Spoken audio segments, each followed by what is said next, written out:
Selanjutnya saya persilakan kepada Ibu Dr. Ika Sartika, MT. Terima kasih Bapak Warek Giga sebagai pimpinan sidang pagi ini. Izin kepada para promotor, ada Prof. Jo dan Prof. Erliana, Pak Dr. Irwan tadi hadir sebentar. Para oponen yang tidak disebut satu persatu. Pertama apresiasi Pak S. Aminuddin. Ya. Kenapa disingkat itu pertanyaan sebetulnya, tapi nggak apa-apa nanti jawabnya Pak ya. Tadi kan S-nya sudah ketahuan, tapi kenapa disingkat tuh harus dijawab juga. Sebelum dijawab, saya komen dulu ya, komentar terhadap isi disertasi. Karena mau tidak mau tetap harus diperbaiki ya, karena ini adalah naskah yang naskah urgen yang harus diupload dan akan terbaca oleh banyak pihak. Yang pertama sebetulnya yang paling mendasar di sini adalah masalahnya apa gitu ya, karena belum duduk masalahnya juga kalau saya, karena di identifikasi masalah yang ada sekian item itu hanya tertulis gaya kepemimpinan si A, gaya komunikasi A, gaya komunikasi Presiden B, sampai ada berapa butir. What's wrong gitu, ada apa dengan komunikasi mereka gitu. Kenapa harus di-compare, itu harus jelas di identifikasi masalahnya. Karena akhirnya kan komparasi ini pasti tujuannya untuk apa dikomparasi. Listeningnya belum jelas kalau saya, belum terlihat secara firm di situ ya. Terus yang kedua tentang citasi Pak, stylenya ini nggak konsisten. Style untuk citasi itu kan kalau misalkan author, penulis, tahun plus halaman page, itu semua harus begitu. Tidak bisa yang lainnya hanya penulis dan tahun gitu, harus konsisten. Itu ada style tersendiri gitu ya. Harus disisir ulang. Yang lain tadi juga sama pendapat saya terkait kerangka pemikiran belum ada.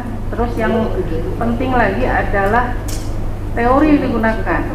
Di bab 3 itu kerangka konseptualnya belum terlihat juga.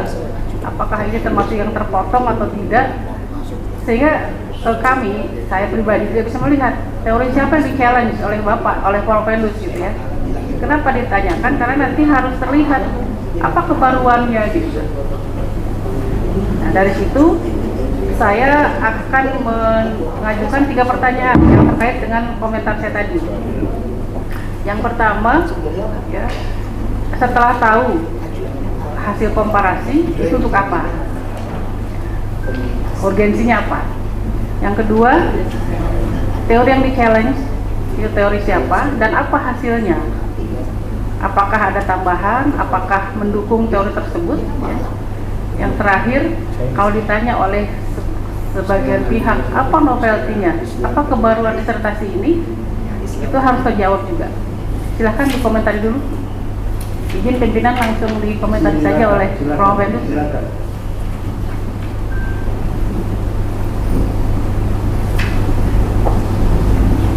Ya, baik. Yang amat sangat terpelajar, Dr. Ika Sartika. Saya jawab dari novelty. Sebenarnya setiap temuan itu menurut saya novelty juga. Saya menemukan Pak SBY lebih dominan forensik dan deduktif, dan Pak Jokowi induktif. Itu menurut hemat saya itu novelty juga. Kalau misalnya Pak SBY lebih ke deliberatif dan forensik, kemudian Pak Jokowi lebih dominan di deliberatif, itu novelty juga, kira-kira gitu. Nah, itu keterkaitannya dengan pertanyaan nomor 2. Teori yang kita challenge itu adalah ini mendukung teori yang sudah ada. Tadi saya sampaikan teori yang kita gunakan adalah ada 3 teori. Pertama, teori tentang komunikasi, teorinya Laswell. Kemudian yang kedua, teori komunikasi politik dari Gabriel Almond. Dan untuk mengkomparasi 2 presiden ini, saya menggunakan teorinya Aristotelian teori, di mana di situ kita ada pathos, logos, dan ethos gitu.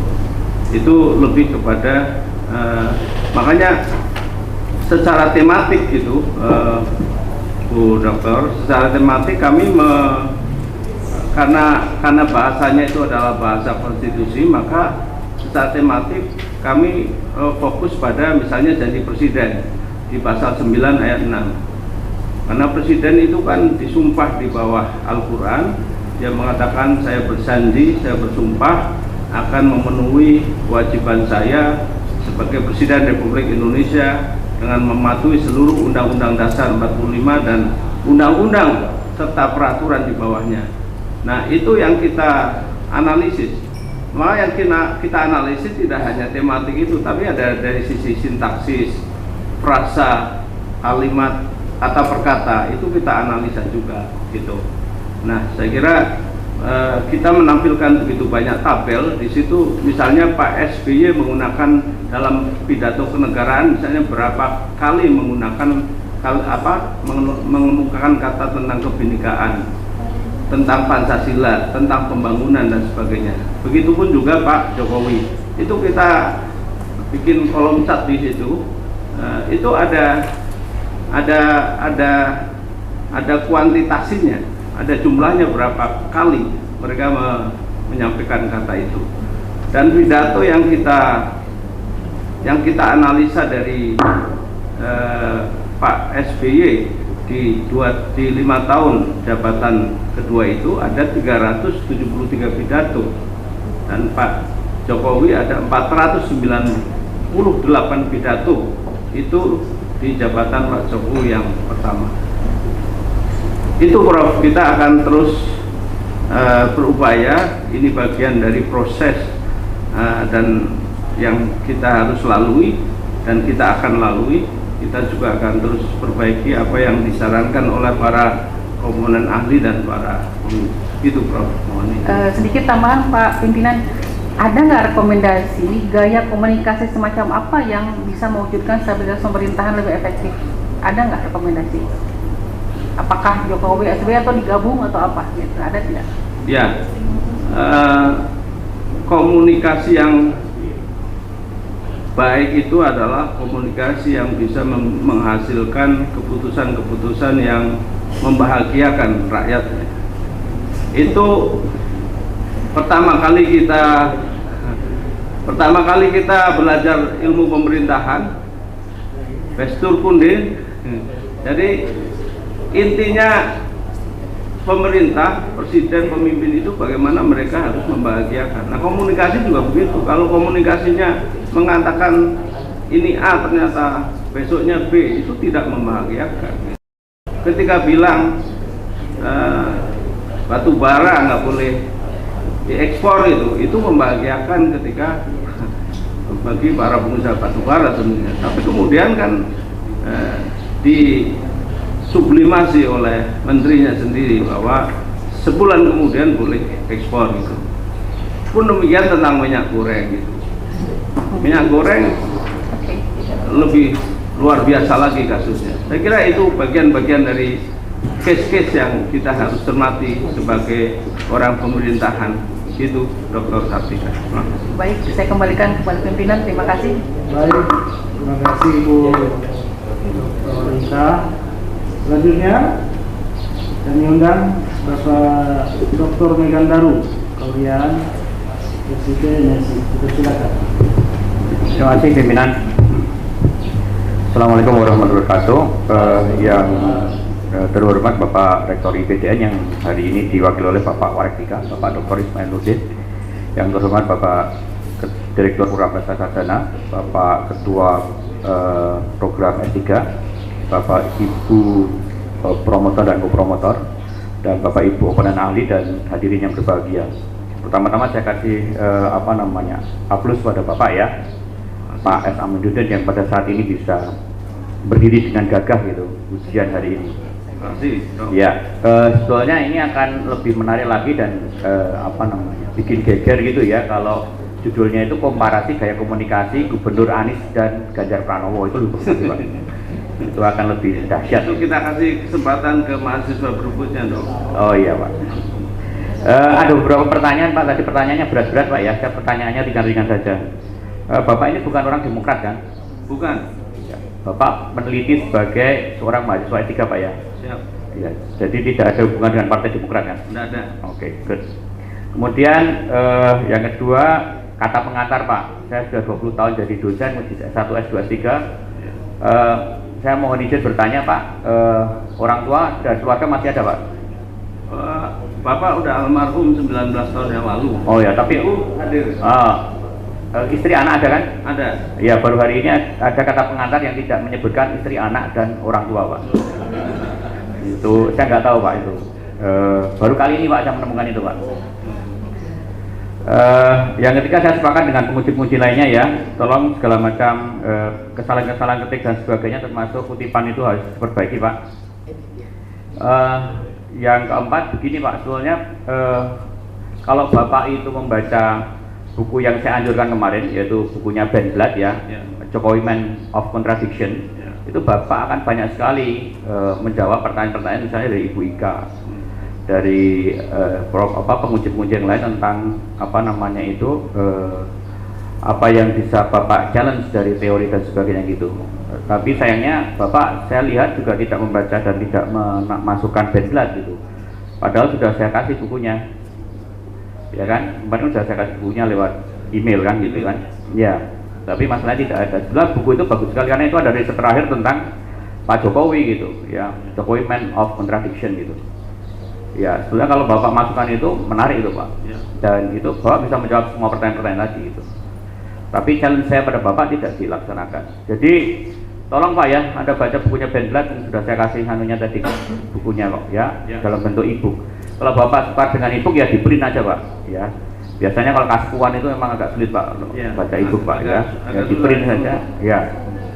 Ya, di-print kemudian di stabilo Pak ya, terus kemudian dimasukkan ke disertasi Bapak karena itu menarik bukunya Ben Blatt itu karena dia itu risetnya itu informannya mulai dari dukun sampai jenderal Pak. Ya, dari pemimpin partai sampai pengurus partai Pak ya. Jadi kalau Bapak mau membaca itu, Bapak bisa menceritakan bagaimana gaya komunikasinya Pak Jokowi. Ya, dan juga Prof. Cipta Lesmana Bapak tidak itu membaca dengan penuh Pak. Dulu kalau Bapak membaca itu ya gaya komunikasinya Pak SBY bisa diceritakan lebih lengkap lagi Pak. Bapak hanya mencuplik-cuplik saja. Jadi saya sepakat dengan Pak Kaprodi S3 tadi, Bapak hanya memotong-motong aja, memenggal-menggal saja gitu. Ya harusnya Bapak ini kan kiai ya, harusnya membaca itu sampai khatam Pak. Ya, sampai khatam gitu. Ya, baik bukunya itu Prof. Cipta Lesmana maupun bukunya Ben Blatt itu dibaca sampai khatam Pak. Gitu ya. Mungkin itu saja Prof. Terima kasih. Terima kasih. Silakan Prof. Rendus dijawab. Ya. Terima kasih yang mulia, yang amat terpelajar, Dr. Megandaru. Dr. Megandaru. Terima kasih masukan dan saran-sarannya. Kami memang mencoba memaksimalkan apa yang disarankan oleh Pak Megan, diantaranya bukunya Pak Cipta Lesmana. Memang kita tidak sepenuhnya bisa mengadopsi seluruh isi di dalam buku itu, makanya kita nukilkan beberapa bagian yang menurut kami penting untuk menjadi bagian untuk supporting, melengkapi dari disertasi saya ini. Saran tentang yang tadi Jokowi Man Contradiction kita akan perhatikan dengan sepenuh hati, tentu dengan hal-hal yang sifatnya memaksimalkan di antara apa yang telah disampaikan oleh Dr. Megan tadi. Mudah-mudahan itu bisa kita maksimalkan Prof. Saya kira itu Prof ya. Ya, baik, terima kasih. Cukup Pak Ketua. Baik, terima kasih Megandaru. Sebelum kepada promotor selaku penanya ahli dan pengemudi, saya juga ada beberapa pertanyaan. Ya, Mau minum dulu sebelum minum? Sudah di depan. Saya ingin interaktif. Yang pertama ringan saja, pertanyaan saya itu adalah konsistensi antara ringkasan ini, ringkasan dengan yang dipaparkan tadi. Ya. Kalau di ringkasan ini kan disebutkan itu ya, itu rumusan masalah ataupun fokus kajian adalah yang pertama, saya bisa dibuka. Ya. Coba dibuka. Halaman 8. Ya. Ya, sudah. Coba dibaca. Satu, bagaimanakah gaya komunikasi Presiden RI Susilo Bambang Yudhoyono periode 2004-2014? Cukup. Ya. Kalau di sini yang akan diteliti, dikaji adalah periode 2004 sampai 2014. Ya. Sementara tadi dipaparkan, dipresentasikan, dan ini sama dengan yang ada di PowerPoint ini, itu adalah periode jabatan tahun 2009 Ya. dan 2014. Ya, ini salah ketik ya, Bro. Yang salah yang mana? Yang salah yang 2004 sampai 2014. Atau Yang- awalnya mau diteliti tahun 2004. Enggak, yang kita teliti 2009 Oke. sampai 2014 dengan 2014 periode Pak Jokowi dengan 2019. Itu, Bro. Oke, baik, salah ketik ya, nanti Ya. diperbaiki. Siap. Karena tentunya kontennya berbeda. Betul, Bro. Semuanya Ini juga salah. berbeda. Mohon maaf. Oke, baik, yang kedua masih di sini juga Ya. di buku ringkasan ini halaman angka Romawi 6. Di sini di paragraf terakhir itu angka Romawi 6 ya. Di abstrak. Ya, Bro. Abstrak.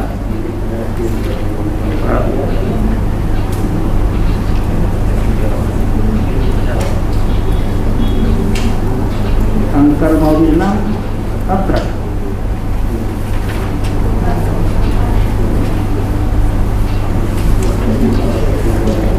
Sudah ketemu? Halaman berapa, Bro? 6 Romawi 6, Bro. abstrak. Yang paling depan ya. Ya. Yang pertama, komentar saya ini terlalu panjang.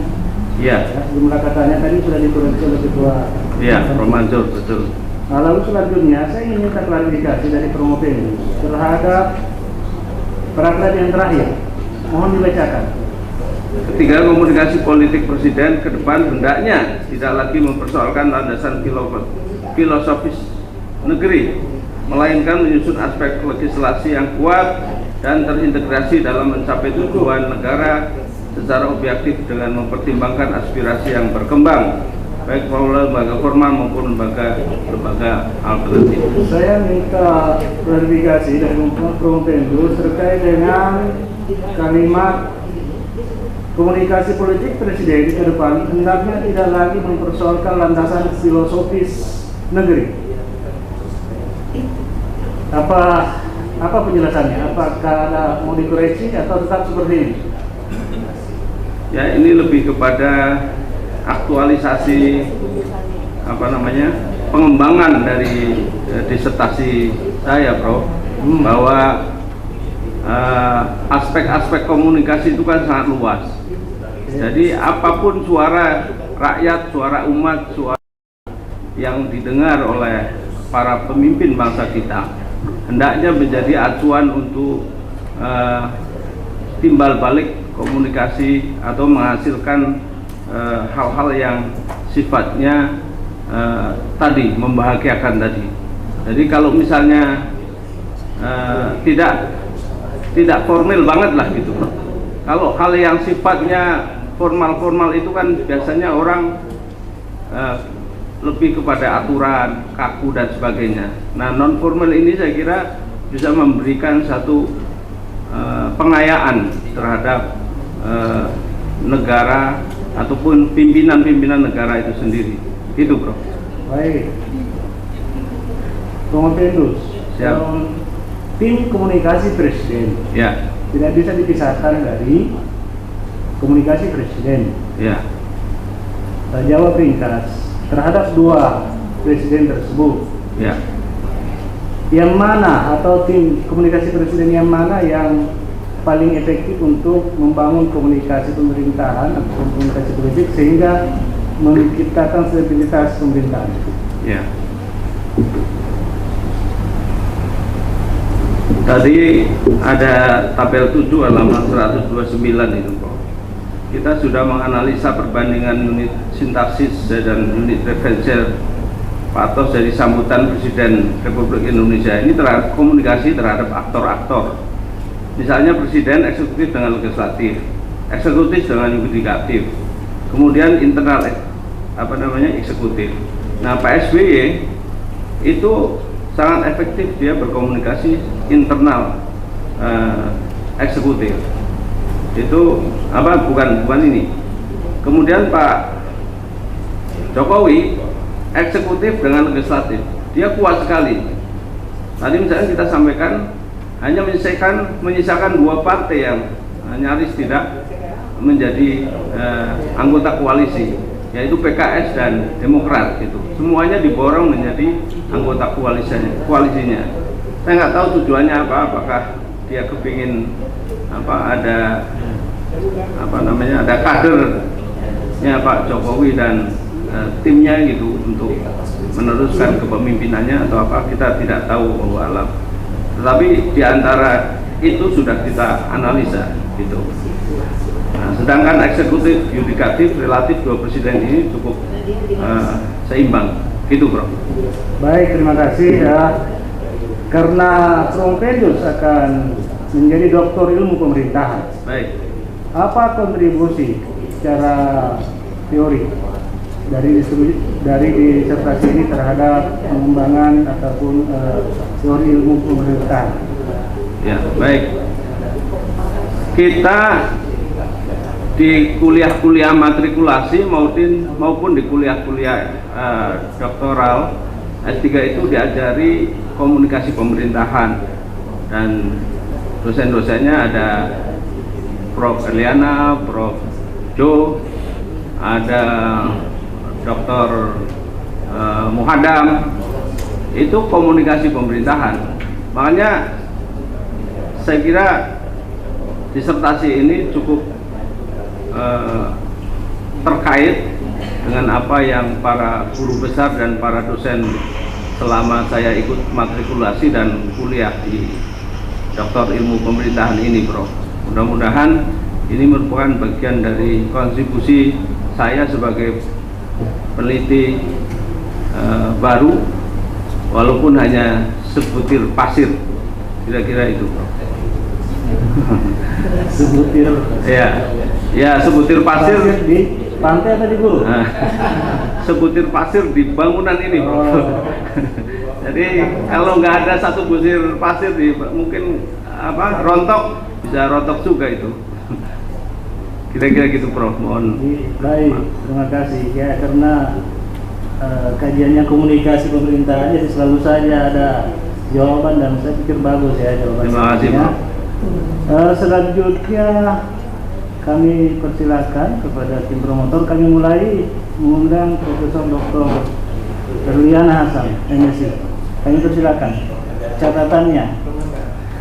Nanti terakhir untuk kita ikut apa kata pimpinan kita. ya. Bismillahirrahmanirrahim. Ya. Terima kasih pimpinan sidang yang terhormat, ya, rekan-rekan para guru besar, para oponen ahli. Baik. Alhamdulillah, puji syukur ya, Pak Amin. Ya, yang pertama-tama saya memberikan apresiasi yang cukup tinggi untuk Pak Amin. Kenapa? Di samping banyak kesibukan, Pak Amin masih bisa menyelesaikan tulisan yang tebalnya saya sendiri nggak bisa bawa. Nggak kuat saya bawa dari tangga bawah sampai tangga atas.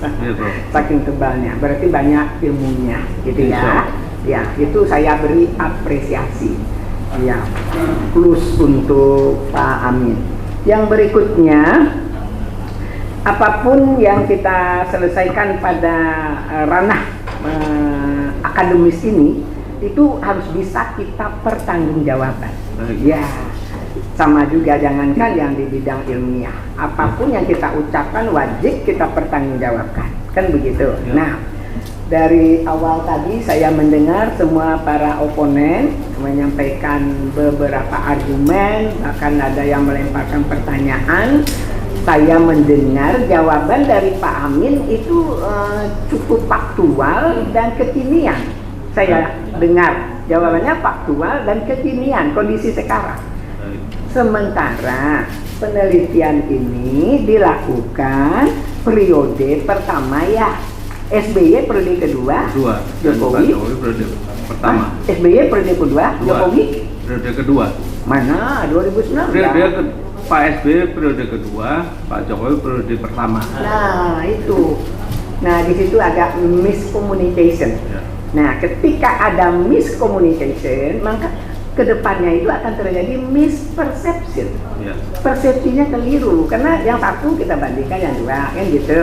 Nah kan ini judulnya kan komparasi. Betul. Jadi komparasi itu membandingkan apa ya, apple to apple yang Ya. sama. Air yang saya dengan airnya Prof Jo, ya, atau tangki saya tangki Prof Jo. Nggak boleh tangki saya dengan kembang Prof Jo, nggak cocok. Nah kira-kira gitu. Oke lah. Baik, banyak sekali tadi ya masukan. Saya bangga juga Pak Amin bisa memahami masukan itu dan mudah-mudahan masukan itu menjadi penyempurnaan Baik, dari Prof. tulisan ini. Baik. Karena harus kita pahami tak satu pun tulisan di muka bumi ini yang sempurna. Ya. No way, Ya. nggak ada. Kecuali firman Tuhan. Ya. Siapapun penulisnya, sehebat apapun dia, tidak pernah sempurna. Oleh Ya. sebab itu, ketika kita memahami itu, maka dengan legowo, ya kita, oh iya, ini harus saya rapikan. Baik, Baik. apa yang harus dirapikan termasuk dari masukan para komponen penelaah tadi, ada catatan saya 1, 2, 3, 4, 5, 6, 7, 8, 9, 10, 25, banyak sekali. Kalau saya baca nih sampai jam 12 nanti, ya habis. Jadi saya tidak akan bacakan, tapi saya mengingatkan Ya. untuk selesai ini nanti kepada Promopendus segera menyempurnakannya. Baik, Prof. Ya, poinnya saja saya sampaikan, detailnya nanti saya WA-kan. Ya. Oke. Yang pertama tuh dalil Ya. disempurnakan. Redaksional dalil itu proposisi. Jika X maka Y. Waktu kita bimbingan terakhir saya sampaikan begitu juga. Oke. Dan itu pun sudah ada catatan saya untuk perbaikannya. Yang semuanya itu. Yang kedua abstrak. Juga harus disempurnakan lagi, redaksionalnya harus konsisten.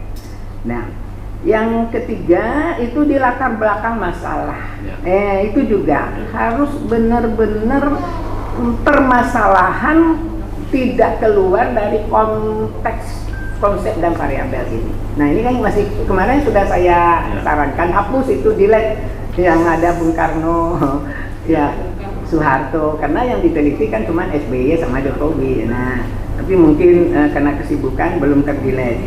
Terus sampai ke bawahnya identifikasi batasan. Nah yang berikutnya itu catatan besarnya, kecil-kecilnya banyak. Intinya, nah inti saja, tulisan apapun baru dinyatakan memenuhi standar ilmiah loh ya, nanti redaksionalnya macam-macam. Minimal memiliki 5 syarat.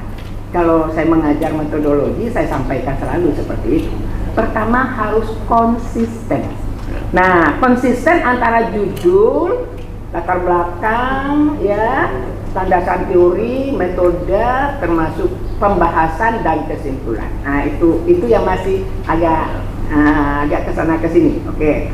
Yang kedua itu harus, ya karena ini penelitian komunikasi harus komunikatif. Ya. Komunikatif itu harus apa adanya, nggak ditambah-tambah, nggak dikurangi.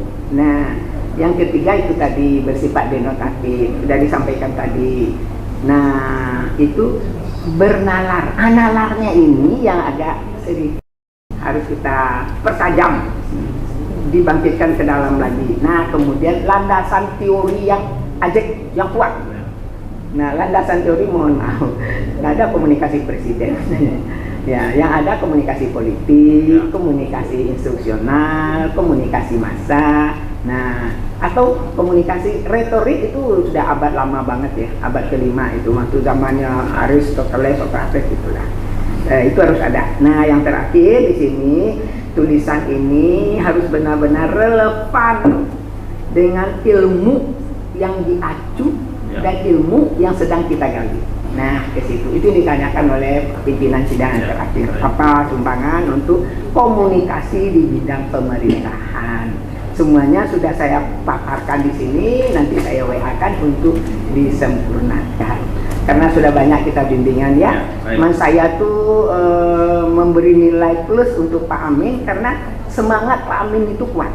Semangat untuk memiliki ilmu dan semangat untuk menyelesaikan pendidikan. Nah, itu saya angkat jempol 2 itu buat Pak Amin ya. Terima kasih, semangat itu yang penting. Oke. Dengan catatan janji ya, diperbaiki semua. Kalau saya bahas tadi pertanyaan-pertanyaan nanti lama panjang. Baik. Karena kita akan berikutnya nanti konsultasi lagi, tidak konsultasi, menyempurnakan itu saja. Karena ini sidang terbuka. Baik. Oke. Barangkali itu saja, tidak ada yang perlu dijawab. Ya, saya kembalikan saja kepada pimpinan sidang. Terima kasih pimpinan sidang. Wabillahi taufiq wa hidayah. Wassalamualaikum warahmatullahi wabarakatuh. Assalamualaikum. Terima kasih Bu Profesor Dr. Triana Hasan, promotor.